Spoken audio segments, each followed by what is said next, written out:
We're back. Yes, we are. Yes. Excited. This is episode Four. four Yes. of our third season. Mm-hmm. And glad to have you all back. Welcome. Back into the Fresh Perspectives world. Yes. Yes, we have a lot to talk about. A lot of things have happened. Y'all see this? We got a lot to talk about. A lot. So as we were preparing for this segment, we had a nice little lunch and had a chance to just kind of like talk through things. And Because a lot has happened. oh my gosh, a lot has happened. Since September. Just in September, yeah. And then we had to do a little backtracking on our episode because we're going to bring some of those things back up. So we had, what was it, second season, episode 3? So in our conversation today, because so much is going on in the world, we realize like we have to go backwards and talk about the history of America, of how we got here. And a lot of things that we have been seeing in this administration that has kind of put a lot of threats on Black community. Yeah. And with that, we'll talk a little bit more, but what's going on in the world we got a lot of people's emotions. It's a scary time. Like, this is a scary time. Boeing layoffs, Microsoft layoffs. REI was another company that's done some layoffs. From other things such as higher education, getting a hit when it comes financially. So there's a lot of fear that's coming from our school. And I know that other schools are feeling that fear and anxiety of like, am I going to have job security going forward in that sense? So those anxieties build up. And now we have an administration that's already, getting to work and stripping a lot of those civil rights. Just in 2 days. That our ancestors have fought for many of years due to the fact there is a threat for anything when it comes to Black people. Right. So we're going to back up just a little bit. And when Amanda and I were talking, one of the things we kind of like did a little backtracking. So 2023, the Supreme Court, they ruled that you can't consider race in college admissions or any part of the process. So basically, we can't let people get into college. That's basically how we take it, of course, but minorities in general. And on top of that, the other part was the attacks on Black women enterprises. So in 2024, the Supreme Court ruled that Black women-owned businesses, which was bridging the equity gap for Black women entrepreneurs, because the venture capitalists weren't giving money to Black women or minorities in general. So it was always a struggle. So the court ruling in June of 2024 basically said you can't discriminate against non-Black people. So in other words, they were no longer allowed to give grants to Black women entrepreneurs. So when you start adding all of these things up, and we have this new administration now, I don't know if you just mentioned, but birthright citizenship. Yeah. Black folks had to fight for that because as enslaved people, they were not considered citizens of this country. And so there had to be some way of creating that kind of birthright. Absolutely. And just to go back to when you're talking about the Supreme Court of what happened in the college admissions, it's interesting of the dog whistles that we hear of affirmative action is bad, but legacy admissions is okay. Right. This notion that we are basing everything on race, and that's the only reason why people got into college. And that's ridiculous because there are requirements. But when we talk about legacy, we're talking about wealthy people who can just buy their way into it. So you're telling us that you cared about, and I hear this in the Trump administration, merit base. Yes. Well, where's the merit base in the fact that you came from a wealthy family and you had your daddy or your great-grandfather's wealth to pay for it? It goes trickling down with the enterprise, with Black women trying to create capital and move out and become generational wealth for their family. When your great-great-grandfather over here enslaved, stolen, got this land, got this money, that you have generational wealth. Right. So it's okay the way you got The way your you money. got your money and the way you got into school. Yes, and justification Right, of this. right. But God forbid a black person who's worked twice as hard to get where they are at and know they didn't get the handout that you have had. Because wealthy people at this point, I feel like, have handouts more than anybody else if we really want to talk about welfare systems, because that is them. That's them, But the problem is that you have a lot of white poor people or low middle class thinking they're capitalizing on their whiteness, because it's like, well, they took my kids' affirmative action. Did you not turn over there to Bill and Gate over there with the money? Because you didn't worry about them because they were white. Right. Yeah. And I think, when we think about that mentality, part of it is, I'll be okay as long as they don't get it. Yes. And they're not even striving to even go to school. I mean, right now, the largest percentage of people with degrees, master's and doctorate degrees, are black women. Yeah. Bar none. They are the top number or percentage of people right now in the country. Yeah, and just to go add on to this merit-based lie, I feel, because I was like, I'm confused. I told you that. What's the difference from merit-based and DEI in my book? And it's like, merit-based is supposed to be based on qualification. Well, you have to have qualification to apply for jobs. Right. They didn't lower the requirements. Right. All you're telling me in translation of the dog whistle, just say you want white straight men. Yeah. That's all you want. Just tell me that you're trying to put your buddies in. Yeah. Just tell me you want nepotism at the end of the day. Don't lie to me and cover it as it's a threat to have these minorities, especially black people, in positions of power, because God forbid they are sitting in positions of power that they do deserve and earned always, because the bar has always been different for us. Right.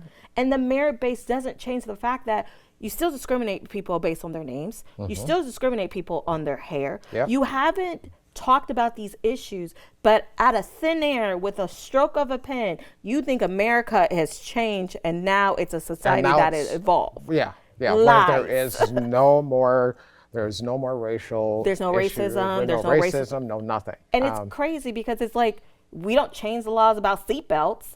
Everyone knows how to put a seatbelt on. Right, but we're not saying, okay, now there's the law, we're going to take away the law's going to seatbelt go. law, because everybody knows we you have to wear a evolve. seatbelt because you have to be safe. That's not how the world works. Exactly. So one of the things I want to bring up, because we, as we were preparing our conversation for today, this is a great book. If you haven't had a chance, I highly recommend picking this up. This is Why Does Everything Have to Be About Race? And this is by Keith Boykin.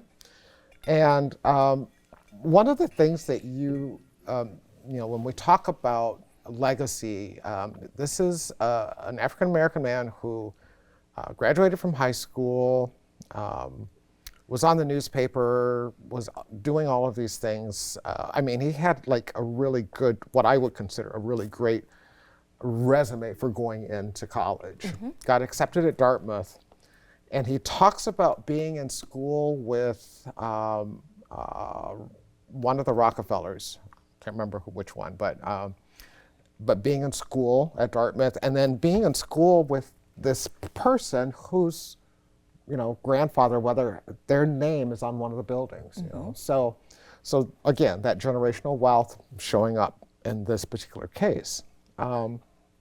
But when you think about merit, these are legacy people who are getting in. Not on merit. So we threw merit out the door for them. Exactly. So the rules of merit is for black people. Right. But the merit for white people it doesn't exist. You got a name. You got money. Gotcha. And that's how you manage that. And that's what happens. So when we think about that kind of thing, and I do want to, there's one part in this, in the book that I really want folks to, I want people to understand, when Amanda and I do these, we do a lot of, we talk about it, we have a lot of knowledge, or a fair amount of knowledge. I Yes, won't say a lot. don't come for us PhD Don't people cover it, who right. have research. But some knowledge around, just even based on our own experience, you know. But one of the things that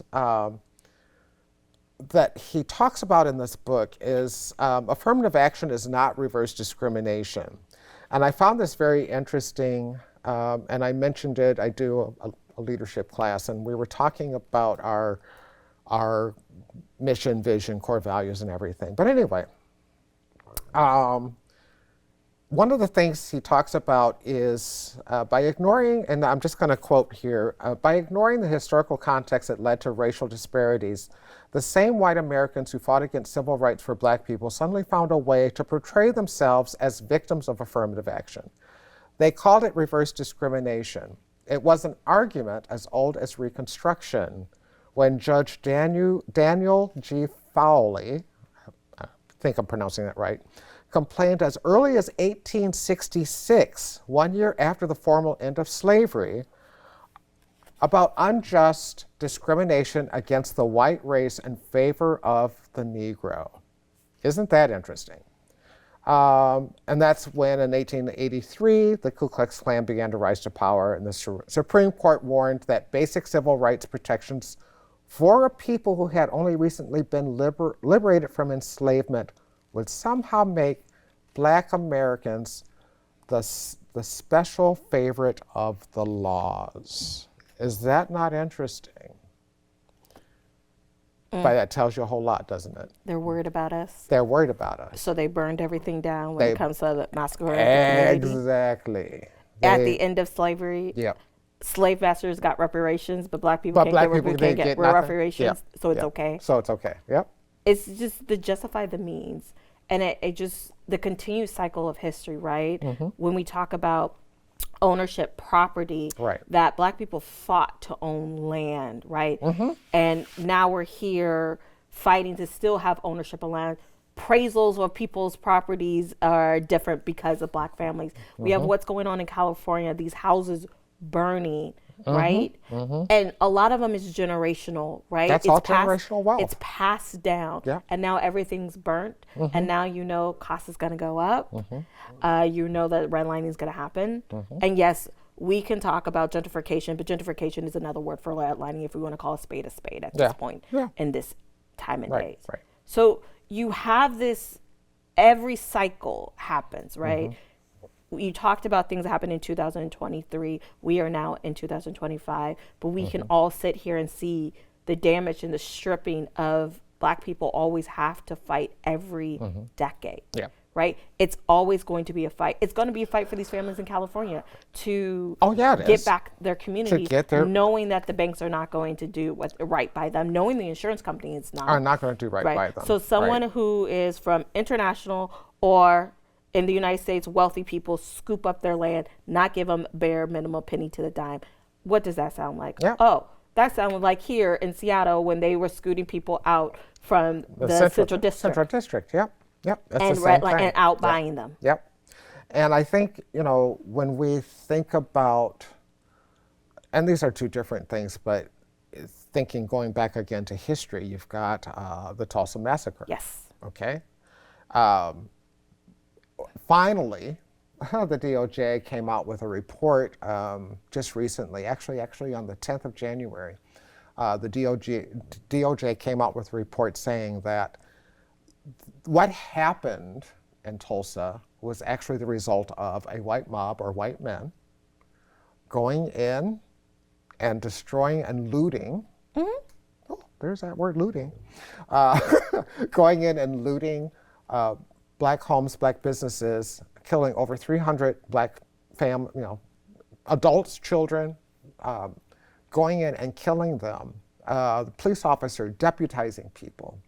And the reason why one of the things that they were able to pull from that when we talk about Tulsa, and this is all connected because, again, every time we try to do something, it gets blown away. It gets taken away from us. Yes. And every time we try to do, they do the whole bootstrap thing. It's like, well, how are you going to pull yourself up by your boots when you keep taking the boots off? Or changing the way how to put the boot Or on. changing how to put the boot on. I like that too. Because it's mind control game Yeah. that they use. And it's so interesting how our community, things like public assistance, we're ghetto. We're welfare queens. White people, it's, oh my God, you need help. This Right. is what we are America. Yeah. We're supposed to wrap our arms around. You can see what's going on in California and what has happened, with what happened in the South, with all their conditions of weather.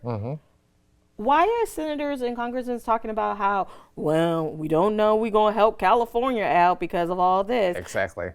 But a couple months ago, all the white people, poor white people, like, you have to rescue us. We're God's chosen people. You can't take it. You're trying to go against us before the election. Yeah.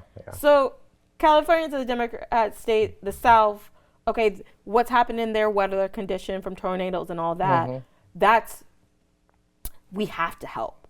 But now you're questioning other people that But now need you're help. questioning So you those change folks the that need help. rules Yeah. of what you expect of what need looks like, because it doesn't look like your everyday need of people. And that's the problem, is that anytime we have a word that we say, affirmative legacy, first thing comes Affirmative out action. action. Yep. Legacy. White people will be like, black person, affirmative action, Yep. legacy, white wealth. Yep. But black people go, white woman, affirmative Right action. woman, right.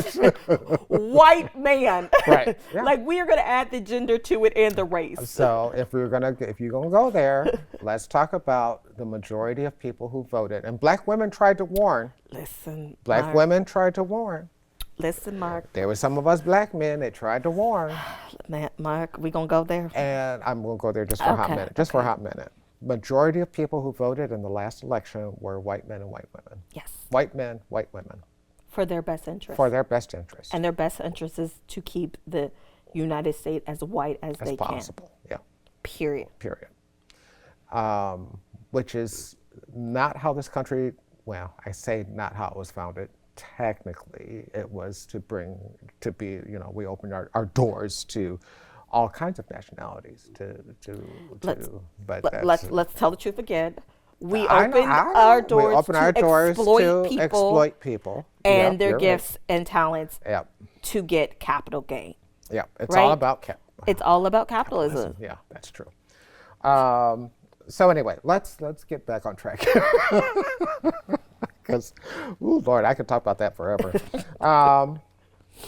So I guess let's go back to the fires. And again, our hearts go out to the Yes. families that lost homes, especially in Altadena. Yes. They lost their homes, and there's really been no, as far as I can tell, I've been trying to keep up on things, there really hasn't been any discussion about what caused that particular fire, the Eden fire.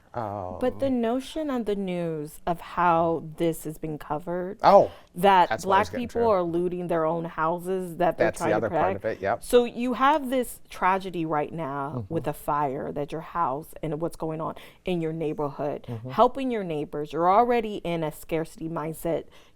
Fight or flight mode is already on tapped right now. I've got to protect the things that I... Yeah, protect my family, protect my things. Yeah. And now you turn on the news, you see a bunch of celebrities crying about their second, third home, whatever. Exactly. And you're over here trying to help your neighbors, but it's Or your now, family even. It's called looting? It's called looting, yeah. Yep. But I thought we were in this together and the community was helping everybody out, because that's what the picture was for the people in the South. You're right. Well, Look, it's neighbor also, helping neighbors. And it was also the picture that you might see of the white neighbors helping other white neighbors. Yes, that's the picture you saw, because that's how they help each other. But there's always this need to label black men especially Yes. as looters, Criminals. criminals. So that really, really, really annoyed me. The other thing with the fires, Pacific Palisades. My brother actually had a friend, husband and wife that lived in Pacific Palisades. So amazing area, beautiful homes overlooking the ocean basically. Excuse me. They are actually, they actually have investigators going in to see what caused that fire. I have not heard a single thing about going in to find out what caused the Eden fire. I have yet to hear anything. That Pacific Palisades, predominantly white area, we know that they will get their homes rebuilt Yes. 9 times out of 10. They know they can talk to their insurance companies. They have They know that they will have everything that like support. that. What's Yeah. going to happen is Yep. the other ones are going to be displaced. Yeah, And we saw that with New Orleans. we saw that with Katrina. Displacement of Yep. black people was like, it took years, and some people are still Some people are still struggling. recovering Exactly. from everything that Exactly. they lost Yep. Yep. and that kind of stuff. Yep. But it's okay for black people to struggle. White people can't struggle Right. in America in the same way. Because again, as you say, their whiteness goes around the It world. goes around. MasterCard, Visa Yeah. around the world. right. Not Discovery, Right. but Visa. MasterCard Visa. So when we talked about redlining back in our second season, when we talked about redlining, and for those of you that have been following us, if you want to go back to that particular episode, I believe it was episode 2 or 3. I think it was a dual. 2. It was 2. Is a part 1, part 2. Yeah, it's a part 1, part 2. So if you go back to that, and we talked about Altadena, and we're going to kind of talk a little bit more about Altadena. There's a real quick history.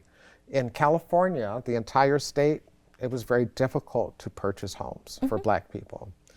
Altadena was one of the few places that they could actually go into. In the early 60s, when they desegregated the Pasadena school district, because Altadena is just like a little town outside of Pasadena, that's when you had white flight. So we all know what white flight does generally. It means people are going to just pick up and go elsewhere, which they could, obviously.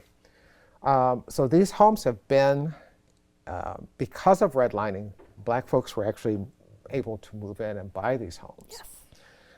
What I didn't know, and I'm just going to share this real quick for those of you who might be history buffs, if anybody remembers John Brown, he led a revolt in Missouri because they were trying to move slavery into Missouri, Kansas area, and he led a revolt. Anyway, long story short, 2 of his sons, Owen Brown being one of them, and I'm not saying they're not related to me, so I'm just sharing this.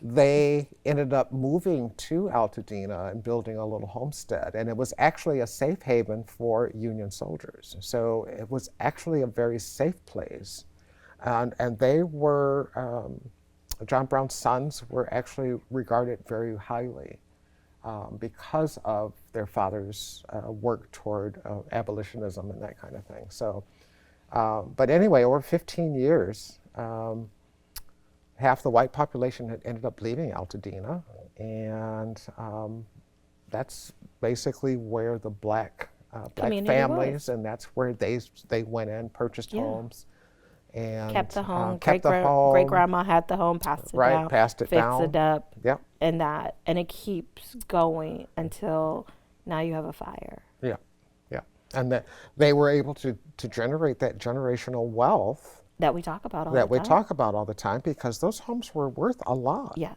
And it was a beautiful, beautiful, well-kept neighborhood and everything. So, again, the displacement of families, the gentrification, there's a lot of concern around what will happen with a lot of these families. And I think that layer that we talk about when we talk about all the history that we talk about, right? What's going on with California, what's happened with affirmative action, what is going on with this Trump administration that we're coming for, before Trump administration with the enterprise and attack on black women, from before then, when it came to AP learning about black history, it was not okay in Florida, but it's okay to learn about Asian history, and that like these continuous attacks, you get to a point mentally and emotional, like, do you hate me so much? Right. Like, I can't change my skin color at all. Right. You hate me this much. And I think this self-hatred comes out of us a lot more. And I've noticed in our community, we're the ones who put down our community quicker. Yep. And I think sometimes we do that as a protective mode, but the scar already when you walk out in the world, when you have all these laws and all these things that are target to you, Right. dog whistling to you, that you are a problem, even if you ignore it and say, I'm not that black person, at the end of the day, anyone will look at you and say, you're black, so I'm going to treat you accordingly. So I'm going to treat you accordingly. And I'm going to dehumanize you.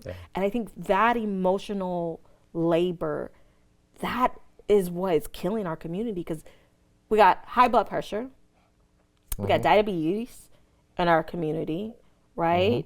We have all these health risks that I think also trickles down what's going on economically, emotionally, that are taking us out. Yep. That we don't have time, as me and you have talked about, like pouring love into each other, because we're so busy trying fight or flight mode that we're not able or capable of That's true. just being us. And Farrington, I love when she always says, just let me be human. Just let me Like- just be human. Yeah. But let I me got be here. Yeah, but I gotta fight history that my ancestors fought, and they're stripping away. So now I gotta get into mode of like, how do I protect for the You've next got to generation? get into defensive mode a lot of times. I think what people don't realize or aren't paying attention to is the fact that a lot of the policies that are coming out and have been, I mean, this has been going on for hundreds of years, but all of the different policies have been built to keep everybody separated, to keep everybody fighting. So it makes the Asians feel like, you know, they have a stereotype, but then there's things that are being done to keep them separated. And mind you, when this affirmative action thing came through, that was they were Asian folks that were on the side of making sure that it got stripped away. But now they're finding that those very same folks are having more difficulty getting into college as well.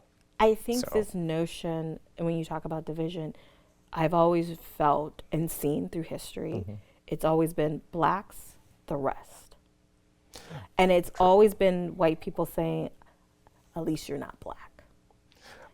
I'm so glad you said that, because one of the things and that's part of the problem, is that it is the white folks who are telling us who's where. And I just heard, and this was something that I saw on social media, but it was an Asian professor who said, if all of us were to get together, all the minorities, black folks, Asian, Latino, everybody else everybody, indigenous, if we all came together and supported each other, they wouldn't have a chance. But they've been creating the narrative for so long about who should be where. That's why we're in the place that we are. Who's because closer we can't because we can't come together, because they want to keep us separated in so many different ways. And closer to whiteness. If whiteness is the standard, and this is what you feel like wealth in America looks like, whiteness is the standard, we all strive. And not everyone, and I'm not saying we, me and you, but there's mindset we have to strive to be whiteness. Exactly. But the craziness in the whiteness culture, there's hierarchies in that. And within it, I know. Right? Isn't that interesting? Yeah. Like, we see the dynamic. And I think sometimes they don't see the dynamics of the fact that the wealthy white people and the poor white people, because MLK, Martin Luther King, was trying to get the poor ones to really be to what's going on and march with us, because they're treating you the same. But because the whiteness master visa is there, but the poor whites don't realize the discovery's not at every place. Discovery's not. That's right. But they don't realize that, because again, I think you brought up a point when we were talking, like the white mentality has been like drained. Like, I'll make this sacrifice for my white community to keep it white in detriment of my own success. Out of my own success, yeah. And they and don't, my need. right. And they're never going to pull me up. But this delusion of that, I have to protect my whiteness from these black people. Right. And the policies are always, they're always going to be for the people who have the money. It's Yes. not going to be for anybody else. And so, you know, for me, it's disappointing because, and like you said earlier, we see it. We can see the policies, we can see the things that are put in place. And if we, and I know it's one of the things we've talked about with our TRHT group, is how do you bridge that gap? How do you bring people together? And this is, you know, one of the things that the TRHT group is working on going forward here at the college. But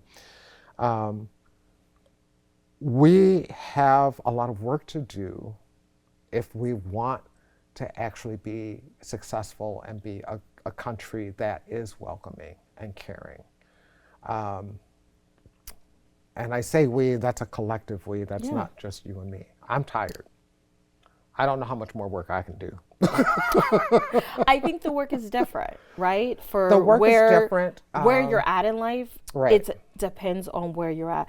I think for our community, it's a lot of healing Right now it's healing and a taking lot care of of love. taking care of ourselves. But the problem right. is that a lot of us have to rush a healing process that takes decades to heal because of all the emergencies that are going to happen, right? Right. You got Black Women Enterprise attacked because they got a grant to help more Black women, right?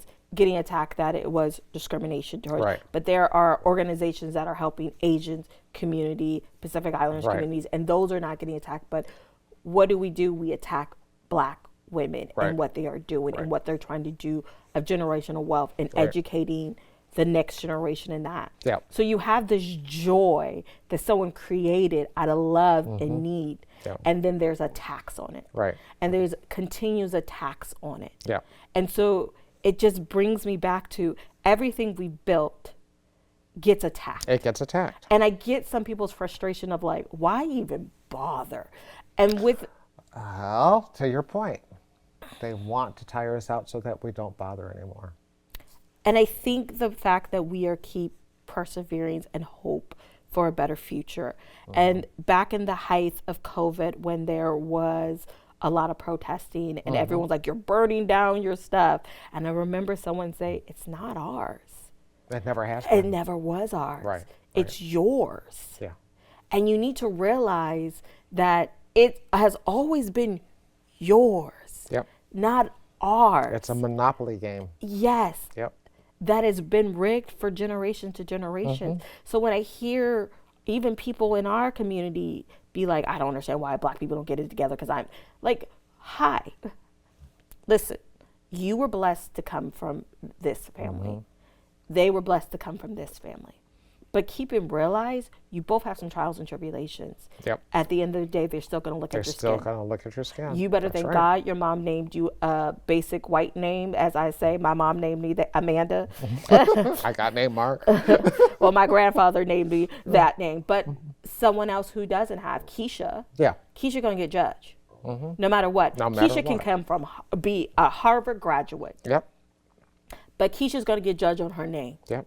And then God forbid, Keisha wears dreads to work. Oh, I know. Because she's going to get judged again. If she can get through the hiring process. Right? Yep. But Keisha's all what as defined, I'm realizing in this world, qualified, because I don't know whose standards we're saying qualification Right. is. Because I feel like that gets loosey-goosey of who's It looking does. at the qualification. Right. Because I've been on a lot of hiring committees. And I'm realizing more and more that word qualification doesn't add up to It the doesn't same always add up. qualification of what they That's are actually exactly looking for. right. That is exactly Because what right. they're looking for is a white person. Yeah. What is they're looking for is someone that can think the same way as them, act the same way as them, and just flow with that. Right. But never going to challenge the institution or a company to do better. Right, Because right. God forbid you have more Black people to shake up Yeah. the grounds. Because as we've said previous, the moral compass. Right. That's right. Yeah. Well, this has been good. I think we have more. I would that we like could talk to about. You just wanted add to one share? part Yeah. to it because me and you were talking Mm-hmm. how it affects our black men Mm-hmm. Oh yeah. of this pressure we put. And don't get twisted, black women are feeling that.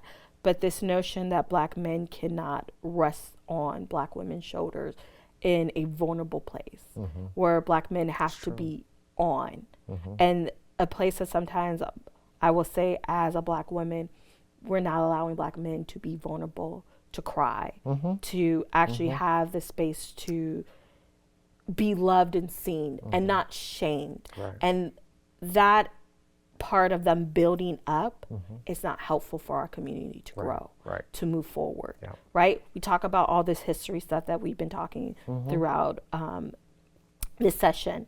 But I think the root as comes up Mm-hmm. is all of this is affecting our community. Yeah, it is. The other people have their community to work on their stuff. I respect they need to work on it. But what I see is the damage that has happened from black women and black men, right? I agree. I Protection totally that agree. black women are asking black men, where are you at? What do you need to see? But not realizing as a black woman that you guys are struggling with some stuff that you can't protect. Exactly. And no one also Exactly. has taught you how to protect. Yep.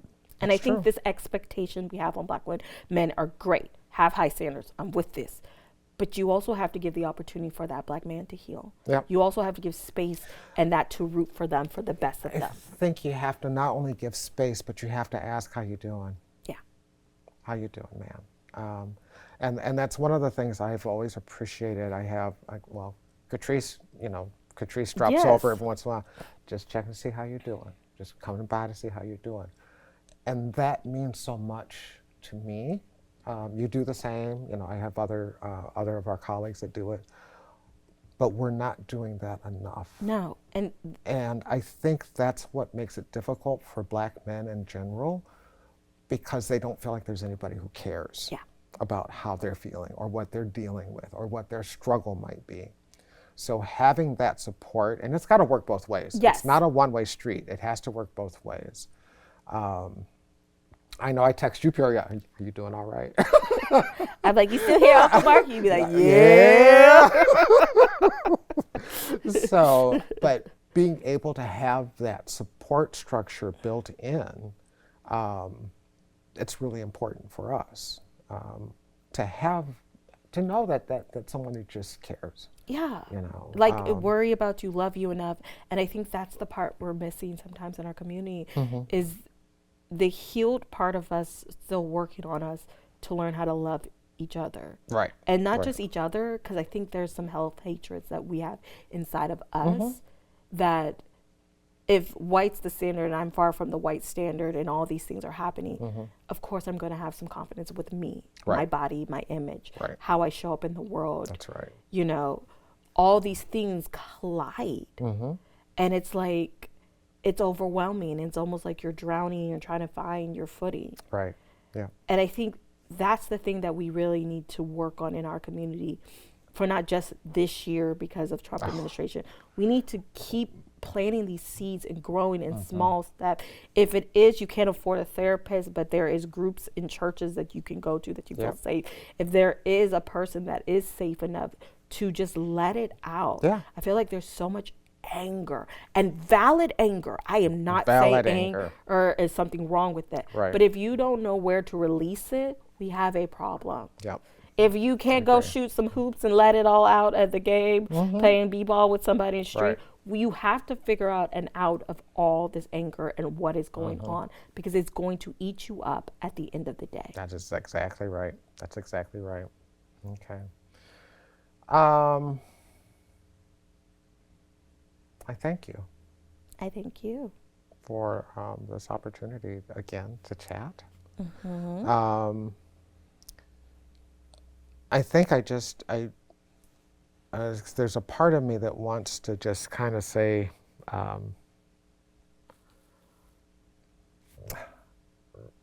it gets emotional, I think, realizing, I think about what my parents have gone through and what they had to deal with. And I feel, we talked about the circle going around again, and I'm feeling like we're heading back into that world again. And I think that's what scares me the most, is I worry about my nephews, I worry about my niece, I worry about my niece.